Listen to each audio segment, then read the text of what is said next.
आहे।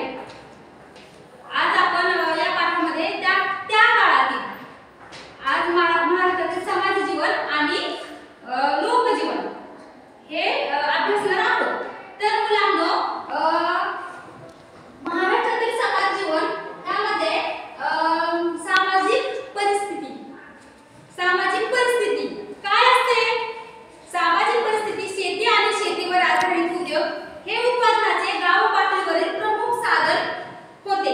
गावच्या पाटलाकडे गावाचा कारभार तर कुलकर्ण्याकडे महसूल सांभाळण्याची जबाबदारी असेल। पाटील तिच्या कामासाठी पाटलाला जमीन इनाम देत असत। त्यावेळेस पाटलांना जमीन इनाम देत असेल, त्याला या कामानिमित्तासाठी महसुलातील काही हिस्सा मिळत असेल। बलुतेदारांना गावकीसाठी केलेल्या कामाचा मोबदला वस्तुरूपाने मिळत असेल। तर मुलांनो, काय सांगितलं तुम्हाला मी? पाटलाकडे गावाचे संरक्षण असायचे, कुलकर्ण्याकडे महसूल सांभाळण्याची जबाबदारी असायची। तर मग ह्या जबाबदारी ज्यांनी जी घेतली होती त्यांनी आपल्या महसुलाचे काही हिस्सा मिळत असे। बलुतेदारांना गावकीसाठी केलेल्या कामाचा मोबदला मिळत असे। तसेच खेड्यातील व्यवसायाचे काळी आणि पांढरी अशा पद्धतीने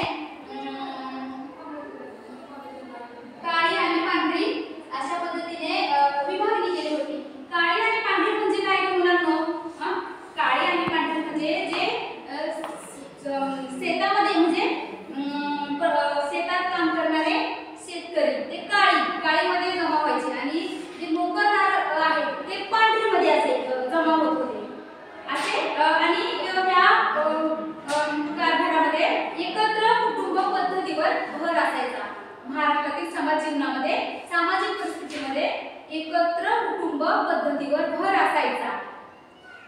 गावामध्ये लोहार, सुतार, कुंभार, सोनार इत्यादी 12 बलुतेदार असत आणि हे 12 बलुतेदार आपल्या पूर्ण गावाचा कारभार सांभाळत असत।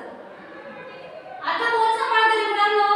आता थोडीशी परिस्थिती बदललेली आहे की नाही? आता परिस्थिती काय बदललेली आहे? आपल्या गावकीचा कारभार आपला सरपंच पाहतो, ग्रामपंचायत असते, थोडंसं बदल झालेला आहे। कसं थोडंसं बदल त्यांनी दाखवलेला आहे ते आपल्याला समजतेच की आताच्या परिस्थितीमध्ये आपल्या ग्रामपंचायतीचा कारभार आपल्या गावकीचा सरपंच पाहतो। आपला पाठ म्हणजे कशा पद्धतीने सांगितले की काही परिस्थिती बदललेली, काही परिस्थिती आहे तशीच आहे। म्हणजे आता सुद्धा आपल्या गावाचे रक्षण आपले पाटीलच करत असतात। तर आपण दुसरा मुद्दा पाहूया, चालीरीती। मुलांनो, आपण दुसरा मुद्दा पाहूया, चालीरीती। तर त्यामध्ये चालीरीती कशा होत्या मुलांनो? समाज जीवनामध्ये कशा चालीरीती होत्या? या काळामध्ये बालविवाहाची पद्धत होती। कशी होती? बालविवाहाची पद्धत होती। म्हणजे म्हणजे बहुपत्नीत्वाची सुद्धा प्रथा होती। बालविवाह म्हणजे काय? बालविवाह म्हणजे लहान वयातच लग्न व्हायची, लहान वयामध्ये लग्न करण्याची पद्धती लागू होत्या। शिवाय बहुपत्नीत्वाची सुद्धा प्रथा होती। बहुपत्नीत्वाची प्रथा म्हणजे महिलांनी परत लग्न करायचे, विधवांनी पुनर्विवाह करायचे अशी पद्धती होत्या। मानवी देहावर अंतिम संस्कार करण्याची पद्धत होती। कशा होत्या? दहन, दफन आणि विसर्जन। तर दहन म्हणजे काय? जाळणे, दफन म्हणजे पुरणे आणि विसर्जित करणे म्हणजे नदीला विसर्जित करणे। अशा पद्धतीच्या त्या काळामध्ये प्रथा होत्या। अशा पद्धतीच्या प्रथा होत्या। छोट्या मोठ्या गोष्टींसाठीही ते म्हणजे असं काय म्हणतात, अंधश्रद्धा असायची। थोडक्यात काय सांगायचं तर अंधश्रद्धा असायची। छोट्या मोठ्या गोष्टींसाठी किंवा लढायांसाठी आपण लढायांसाठी का बोललो इथे?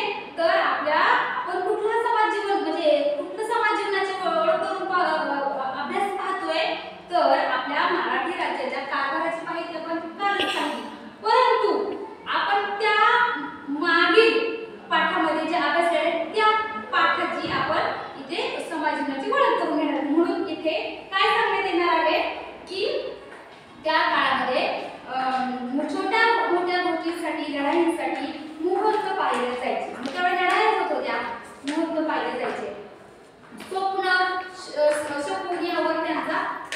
विश्वास होता असं किंवा ग्रह यांचा होतो की काय असं त्यांना वाटायचे, म्हणून ते अनुष्ठाने केले जायचे. अनुष्ठाने म्हणजे काय मुलांनो? अनुष्ठाने म्हणजे पूजापाठ, होमहवन अशा प्रकारे काहीतरी केलं तर आपलं कार्य व्यवस्थित होईल असं त्यांचा एकूण उद्देश असायचा. आपण पुढे पाहूया मुलांनो. शास्त्रीय दृष्टीचा स्वभाव औषधापेक्षाही म्हणजे तर्फाला प्राधान्य देत होते. औषधोपचारापेक्षाही नवस म्हणजे काय मुलांनो? आपण एखादं कार्य करण्यासाठी किंवा आपण आपली मनातली इच्छा पूर्ण होण्यासाठी आजही आपण नवस म्हणजे करतो की म्हणजे काही म्हणजे आपल्या परफेक्टमध्ये असं नाही चालतं की नवसाचं म्हणजे चालूच आहे. तसंच आपल्या त्या काळामध्ये सुद्धा नवसाला अत्यंत महत्त्व होते असं आपल्याला ह्या पाठामध्ये थोडक्यात दिसून येते. आता मुलांनो आपण त्या काळामधलं राहणीमान पाहू. राहणीमान कसं होतं? बहुसंख्य लोक खेड्यात राहत होते बरं का मुलांनो. बहुसंख्य लोक खेड्यात राहत होते. शेतकऱ्यांच्या गरजा मर्यादित होत्या. त्या काळामध्ये शेतकऱ्यांच्या गरजा कशा होत्या? मर्यादित होत्या. शेतकरी ज्वारी, बाजरी, गहू, मका यासाठी धान्य पिकवत असत. रोजच्या जीवनामध्ये त्यांच्या कांदा, चटणी, भाकरी, कोरड्या अशा प्रकारचा आहार असायचा. कोरड्या म्हणजे काय मुलांनो? म्हणजे कालवण, पातळ आमटी अशा प्रकारचं त्यांच्या आहारामध्ये अन्न असायचं. आणि थोडंसं म्हणजे असं जे त्यांची परिस्थिती अगदी थोडीशी चांगली आहे त्यांच्या जीवनामध्ये दुधाचे पदार्थ असायचे, कोशिंबीर असायची अशा पद्धतीचं त्यांचं राहणीमान होतं. गावातली घरं साधी होती आणि थोडीशी त्यांच्यापेक्षा परिस्थिती बऱ्यापैकी होती. त्यांची घरं विटा मातींची होती आणि विटा मातींची होती. शिवाय शहरामध्ये थोडक्यामध्ये थोडंसं वाड्यामध्ये शहरांमध्ये वाडे होते. एक मजली दुमजली वाडे होते. अशा पद्धतीचे राहणे होते. आणि त्यावेळेला कसं म्हणजे वस्त्र कसं परिधान करायचे ते? तर धोतर, कुर्ते, अंगरखा अशा प्रकारचे त्यांचा पुरुषांचा पोशाख असायचा. आणि स्त्रियांचा पोशाख कसा असायचा? तर लुगडी, चोळी अशा प्रकारचे पोशाख त्या काळामध्ये आपल्याला पाहायला मिळते. तसंच आपण त्या महाराष्ट्रातील आपल्या समाज जीवनामध्ये सण समारंभ कशा पद्धतीने साजरे केले जायचे? तर त्या काळामध्ये कशा पद्धतीने मुलांनी साजरे करत होते? तर आपण आताही सण गुढीपाडवा, दसरा, बैलपोळा, नागपंचमी अशा पद्धतीचे सण साजरे करतो ना रे. त्यावेळीही सुद्धा तशाच प्रकारचे ते सण साजरे करत होते. तर शेतकऱ्यांच्या काळात नाही, पेशव्यांच्या काळामध्ये गणेश उत्सव हा सण खूप चांगल्या पद्धतीने साजरा करायचा. कारण पेशव्यांच्या काळामध्ये गणेश उत्सव हा सण अत्यंत महत्त्वाचा मानला जायचा. म्हणून ते प्रतिवर्षी भाद्रपद चतुर्थी ते अनंत चतुर्थीपर्यंत हा कार्यक्रम पार पाडला जायचा. अत्यंत चांगल्या पद्धतीने हे कार्यक्रम ते व्यवस्थित पद्धतीने हे करायचे. दसरा हा 3.5 मुहूर्तापैकी एक मानायचे. आपण आजही दसरा हा 3.5 मुहूर्तापैकी एक मानायचो. आणि नंतर दसरा झाल्यानंतर ज्या लढाया होत होत्या त्या लढाया दसऱ्यानंतर त्या सुरू करायचे. लढाया म्हणजे आपलं जे युद्ध असतंय ते त्याच कामासाठी ते जायचे, स्वारी करायचे.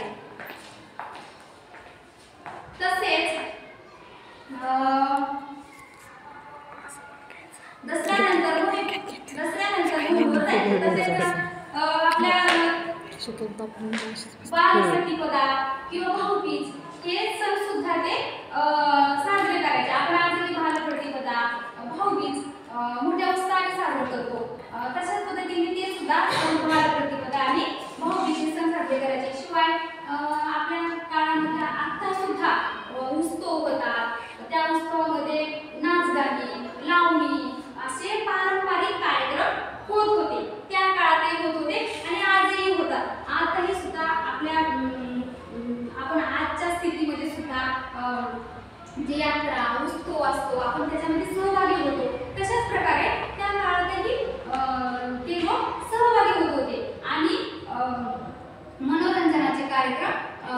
करमणूक हे पार पाडत होते. त्या काळामध्ये हे करमणुकीचे जे कार्यक्रम होते ते लोकप्रिय होते. आता आपण थोडक्यात शिक्षण पाहूया. त्यावेळेचं शिक्षण पद्धती कशी होती हे मी थोडक्यात तुम्हाला सांगते. या काळामध्ये मुलांना या काळामध्ये आता तुम्हाला थोडक्यात मी मगाशी सांगितल्याप्रमाणे जे सण असतात हे अशा पद्धतीने ते आपल्याला तर माहिती आहे कशाचे चित्र दिसते मुलांना हे बैलपोळा. तर अशा पद्धतीने त्यावेळी सुद्धा ही अशाच प्रकारचे सण साजरे केले होते. तर मग आता आपण थोडक्यात शिक्षण पाहू. या काळातील शिक्षण कसं होतं, आताचं शिक्षण कसं आहे, त्यावेळेचं शिक्षण कसं होतं, तर थोडक्यात मी तुम्हाला सांगते. या काळामध्ये शिक्षण पद्धतीची परंपरा कशी पाठशाळा, मदरसा म्हणजे काय विद्यालय, म्हणजे अरबी भाषामध्ये त्याला मदरसा अशी म्हणतात. आपण कसं आता म्हणतो शाळा स्कूल वगैरे असलं त्या वेळेमध्ये अरबी अर्थामध्ये मदरसा म्हणजे विद्यालय. तर अशा पद्धती होत्या. लेखन वाचन, हे जे लेखन वाचन हिशोबाची जी कामं होती का ती त्यांना म्हणजे घरातूनच त्याचे शिक्षण मिळत असत. आणि त्यावेळी ज्या लिपी होत्या त्या मोडी लिपीचा वापर त्यांच्या व्यवहारामध्ये होत असे. आता आपण थोडक्यात दळणवळण पाहू. त्यावेळेस दळणवळण कसं होतं हे पाहू. घाटमार्ग, सडक आणि नद्यांवरील पूल या मार्गाने वाहतूक त्यांची होत असे. आताच्या परिस्थितीमध्ये खूप सोयी सुविधा झालेल्या आहेत. त्या सोयी सुविधांचा योग्य रीतीने व्यवस्थित रीतीने वापर करून आपलं दळणवळणाच्या सर्व सोयी सुविधा आपल्या भागतात. परंतु त्यावेळेला घाटमार्ग, नद्यावरून किंवा आपले वाहन सामान यांची वाहतूक ते बैलांच्या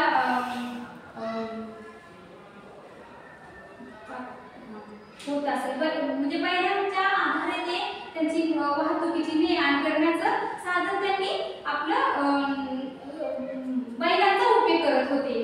तसेच नदीतून जाण्यासाठी घोड्यांचा वापर करत होते. पात्रांची अशा पद्धतीने ते दळणवळणाच्या सोयी सुविधा होत्या. तर मुलांनो आपल्याला आता या पाठामध्ये तुम्हाला मी थोडक्यात माहिती सांगितली. तर मग आता तुम्ही उद्या येताना महाराष्ट्रातील जे समाज जीवन आहे त्याच्यामध्ये कुठल्या तुम्हाला म्हणजे कुठल्या पद्धतीच्या शिक्षण पद्धती समजल्या किंवा कुठले सण समारंभ कशा पद्धतीचे होते किंवा त्या काळामध्ये जे आपले अंधश्रद्धेवर जे नवस वगैरे जे करत होते त्या पद्धतीचं तुम्हाला मी सांगितलं. तर उद्या तुम्ही येताना थोडंसं आपलं महाराष्ट्रातील समाज जीवन या पाठातून तुम्ही त्यावेळेची शिक्षण पद्धती कशी होती आणि सण समारंभ कसे साजरे करत होते यावर तुम्ही थोडासा